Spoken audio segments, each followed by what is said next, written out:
It seems like every day I hear a story about how our children are under fire, under attack, more so than ever before. And I don't know if it's stories that are being manufactured in order for election purposes or political purposes, or whether they're real stories or not. But I do know this. These stories of drag queens in front of children is a real story. That money, government money, your taxpayer dollar, is being used to promote people whose behavior you might not approve of in front of your children and acting inappropriately in front of your children. Now that's for you to decide, right? I'm not going to sit here and tell you what's morally right and what's morally wrong. But I do know this, that a child will not understand that the person in front of him is engaging in sexually active behavior in front of them. They will become enamored of the show itself, will be more accepting of that sort of behavior, and that might be behavior that you don't feel is appropriate, and you are the ultimate arbiter. See, this is where so many Republicans go off the beam when they're discussing this. Oh, it's wrong for kids to be exposed to drag queens. Okay, that I agree with them, but that's not the argument. The argument is you didn't have consent in that. You didn't want that. You have said so now in so many words in many school board meetings, right? And your taxpayer dollar is going to fund it. Now, maybe you think that is okay, but there are going to be other people that don't. And so therefore, you don't fund it. The function of education is not to entertain children, is not to make education fun.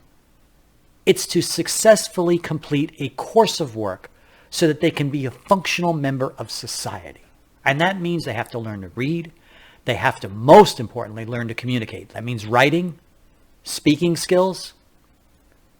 They have to be able to critically think. That means learning basic principles of math and science.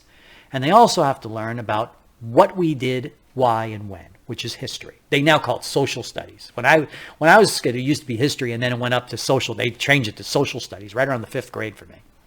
Which social studies, it's not what it is, history. Those are the basic functions of what you're doing as a teacher, as an educator.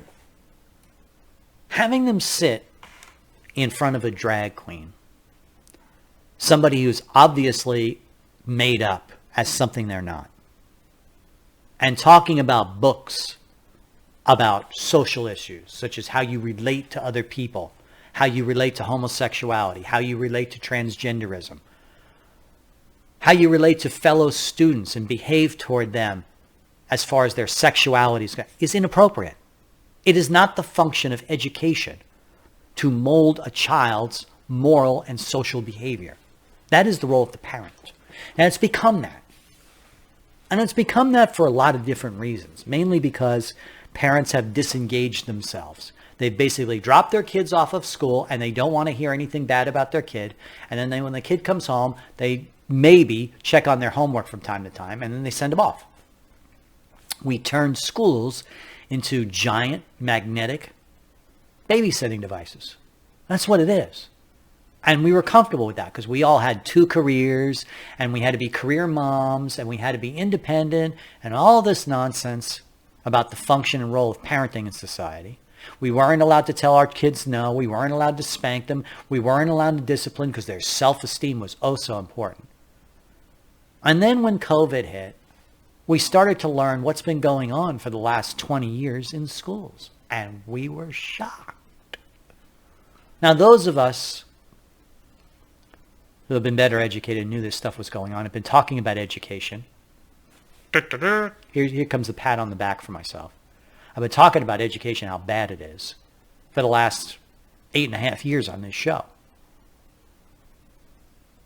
And it would, people would say, yeah, and I would have people contact me from education services and things like that and tell me, Yeah, you're right. There is some bad stuff going on. You need to talk more about this. And I used to say that's the foundation of why our society is going wrong, because our education, that's where it all begins. That's how you begin to fix it, is you restore education to what it primarily should be. It means defunding, eliminating the Department of Education, returning control of the curriculum to the parents, ignoring the advice of experts who never spent any time as a parent, but spent their time studying psychology books.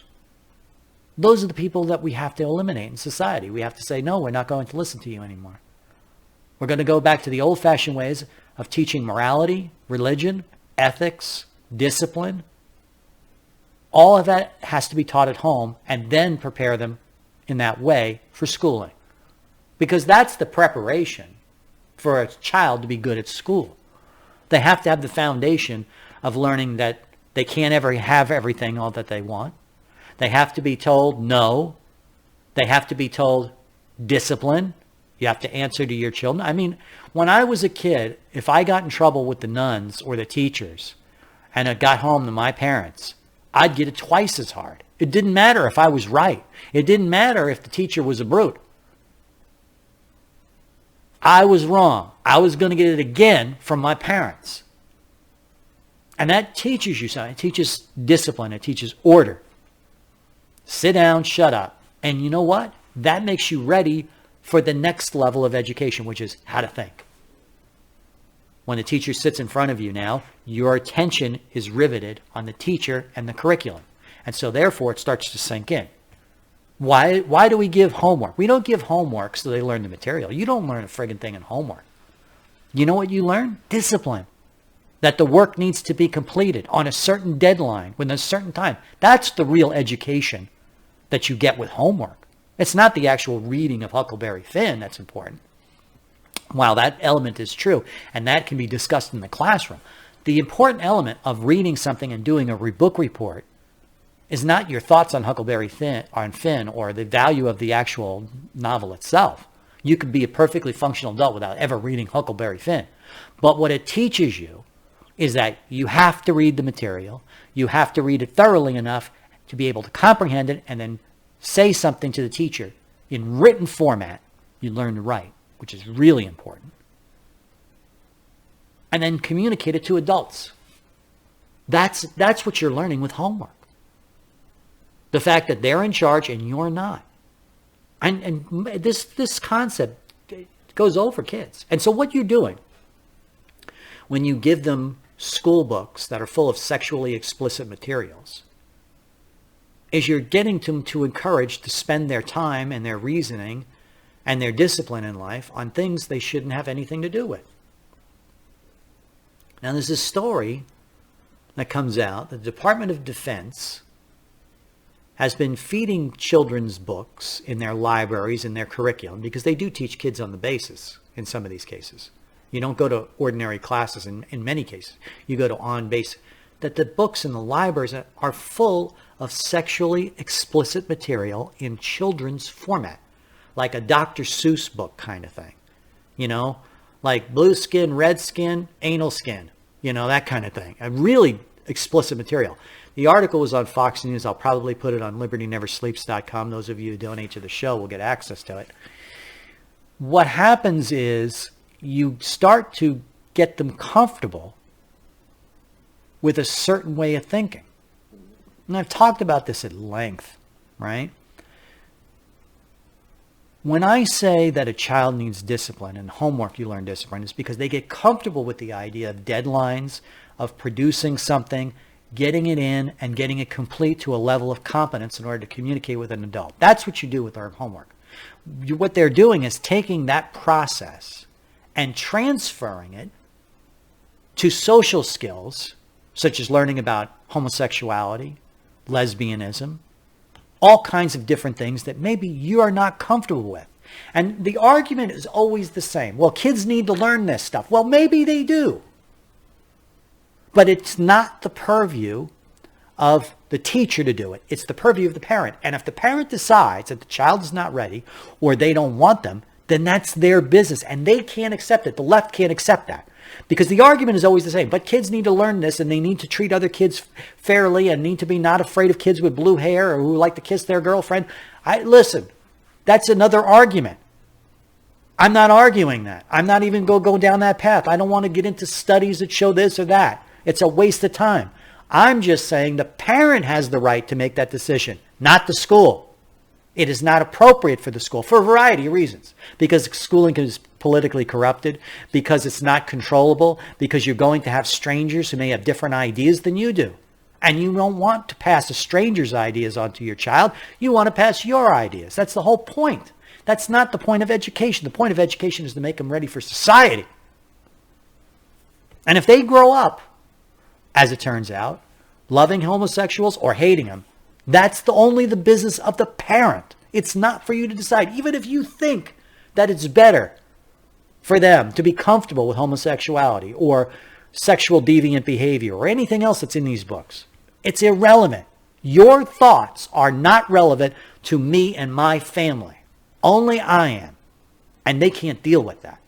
This is why many times they have said, no, parents don't have the right of education. No, parents don't have a right to tell me what to do. We know better. We have the degrees. We are the ones who are the experts. Well, I don't care how many degrees there are and how much more you know. It's not your right. Even if you are right, it's not your right. That's the point. That's where you got to go with this. Only I should have the authority to discuss sensitive matters with my child. And they are sensitive matters. Because it may change a child's future in a direction that you don't want it to go. Let's move on. I want to talk about Kathy Hochul next. We'll be right back.